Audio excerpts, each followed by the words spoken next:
घना पैसा कटिया था? 1500 पूरा पूरा 1500 हर कार्ड से सभिनी जा कटिन पे या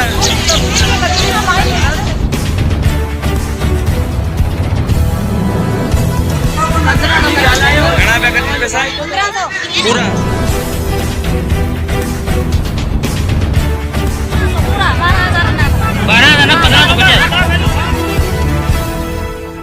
बेनज़ीर इनकम सपोर्ट प्रोग्राम में गैर कानूनी कटौतियों, साफ़ी ऐं सियासी समाजी शख्सियतूं आख़िर ख़ामोश छो आहिनि? टंडबागो बेनज़ीर इनकम सपोर्ट प्रोग्राम जी जारी किस्त ऐं ॿारनि जे तइलीम वारे वज़ीफ़े मां गैर कानूनी कटौतियुनि बाबति शिकायतूं ॾींहों ॾींहुं वधंदियूं पियूं वञनि। पर अफ़सोसनाक ॻाल्हि इहा आहे त सहाफ़ी बिरादरी, सियासी नुमाइंदा, सियासी समाजी शख़्सियतूं मुकमल तौरु ख़ामोश नज़र अची रहियूं आहिनि। मोहम्मद अली कलोई, असगर उर्फ़ आशिकू मल्ला रहमतुल्लाह दल बाक़ाइदा ठीको खयो वेठा आहिनि, जिन जे सरपरस्ती हेठि मुबैना तौरु सरेआम कटौतियूं कयूं पियूं वञनि, जॾहिं त को बि पुछण वारो या रोकण वारो मौजूदु ई नाहे।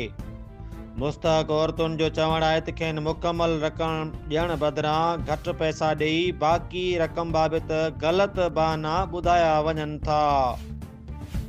मक़ामी ज़रीअनि खेतरनि मुतासिर ख़ानदाननि खे इहो बि चयो पियो वञे त तव्हांजे ॿारनि जो तइलीमी वज़ीफ़ो ई नाहे आयो, जॾहिं त हक़ीक़त में उहे रक़मूं अॻु में ई जारी थी चुकियूं आहिनि, जिन खे मुबैना तौरु डिवाइस हलाईंदड़ ऐं ज़िम्मेवार माण्हू हड़प करे रहिया आहिनि, जेके बाक़ाइदा ठीका पिया हलाइनि। सुवाल इहो थो पैदा थिए त जेकॾहिं ग़रीबनि जे हक़ ते खुलियल नमूने ताड़ो लॻी रहियो आहे त सहाफ़ी बिरादरी, सियासी अॻवान, समाजी तंज़ीमूं आख़िर ख़ामोश छो आहिनि?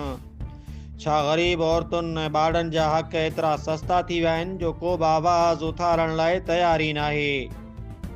बेनज़ीर इनकम सपोर्ट प्रोग्राम ग़रीबनि लाइ आहे, पर जेकॾहिं उन में बि माफ़िया सरगर्म रही ज़िम्मेवार इदारा ख़ामोश रहनि त हू इंसानी हक़नि जी खुलियल भंजकड़ी आहे।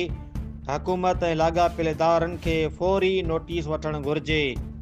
मुतासिर माण्हुनि हुकूमत खां मुतालबो कयो आहे त गैर कानूनी कटौतियुनि में मुलवस माण्हुनि ख़िलाफ़ सख़्त कार्रवाई कई वञे, अदायगियुनि में शफ़ाफ़ियत आंदी वञे ऐं मुस्तहक़नि जे हक़नि जो तहफ़ुज़ यकीनी बणायो वञे। रिपोर्ट करे रहियो आहे अली गुलाम खोसो, मरकज़ी media coordinator, team human rights Pakistan, social media centre Sindh. पूरा सभिनी जा कटिन पे या अच्छा तव्हीं केॾे महिल खां आया आहियो? सुबुह खां? अच्छा माना चवंदा 1500 ॾियो त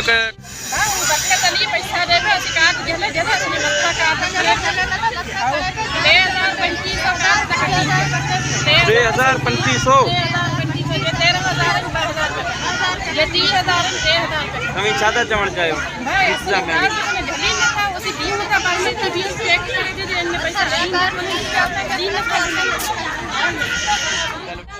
पूरा घना पैसा कटिया था? 1500 पूरा 12,000 ना 1500 कटिया। छा मसलो में के कटे मामदली कलोई छो छाजे करे घणी किस्त घणी आई